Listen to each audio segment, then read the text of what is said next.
เดี๋ยวพูดเลยเดี๋ยว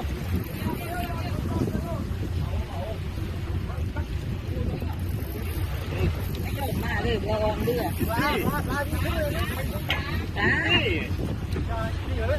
อินซี่แล้วอุ้ยแหลมมากนะ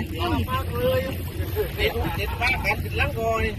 มาแล้วครับตัวที่สองนายกระเทียมนายตัวตีต้องเลยไปยาวไปพูดถังเลย